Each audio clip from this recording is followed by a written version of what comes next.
Hey, what's up everybody, Nexel here. So today we are playing Kingdom Hearts Union Cross again, and it's a little late in the day. It is kind of midnight-ish where I'm at right now, but we have received 2 new avatar boards. So they are Marie avatar boards. They are available for, as always, the next 12 days. And of course they're going to come at the rate of 2,500 jewels. So it looks like this one comes with a power gem as well as our standard, Chips, Dales, Sids, and Magic Mirrors. And we get 3 skills. So the 3 skills are Attack Boost 4 Max, Defense Boost 4, which is new to the game, and Attack Boost 3 Max and SP Gauge 1 skills. So let's take a look. We have Rare Enemy perk as the avatar part that's giving us another perk here. And of course all this other stuff listed. The titles are Summer for Male, Vacation for Female, and that's the whole notice. So what do I think about this board?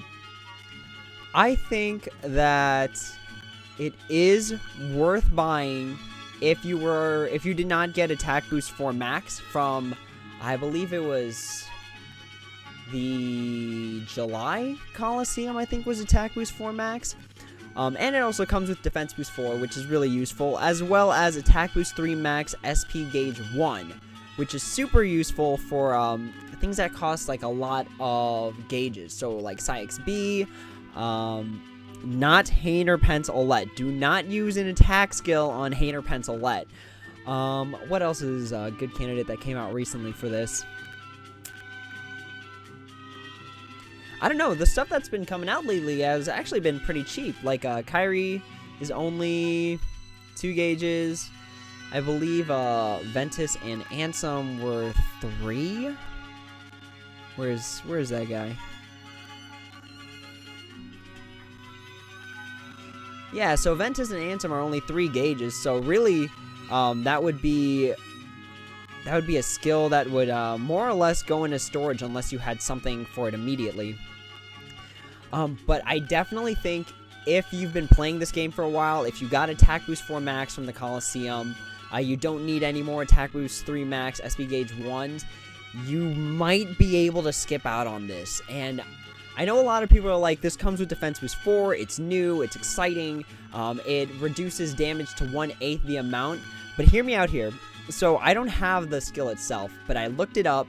It has a trigger rate at 100%, or at least like at 100% skill level, which is like 20 out of 20. It has a trigger rate of 39%. Now, if you look back at Defense Boost 3, it has the same trigger rate of 39%. So I crunched some math actually on my clipboard here. So the max health in this game right now, or not the max health, but my whole setup just literally like fell on the floor. Wow, it all stayed intact. Awesome. But the max HP you can have right now, assuming you don't have max HP plus 800 on anything, is 5,970. Now with Defense Boost 3, let's assume you're taking a bunch of hits, or you're taking 1 hit. Point is, Defense Boost 3 triggers on all of them. The total amount of damage you can take is 29,850. And assuming all of Defense Boost 3 procs, that would be the amount the enemy needs to hit you to kill you. With Defense Boost 4, that number goes up exponentially. Not exponentially, it's really like times 2-ish, not even times 2. The max amount of damage you could take, assuming all of the Defense Boost 4 are procced for every single attack, or even just the one attack, would be 47,760.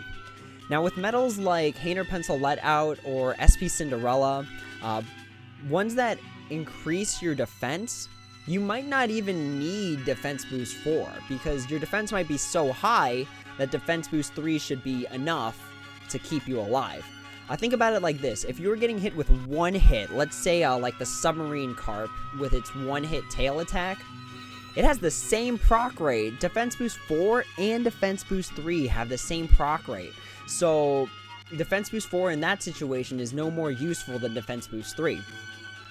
The only reason Defense Boost 4 would have the advantage over Defense Boost 3 minus the obvious damage difference is because you can sort of, if you were getting hit by something that was a lot of hits, you would be able to take more of those hits, if that makes sense. The greater the number of hits goes up, the more likely Defense Boost 4 is going to be useful for you.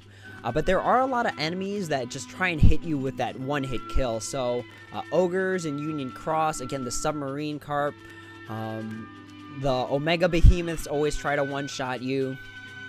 So really, I think Defense Boost 4 is a skippable skill if you've been playing the game long enough, if you have Defense Boost 3, if you have those medals that increase your defense, like Hainer Pencil Lead, which is, again, more or less a free medal out right now.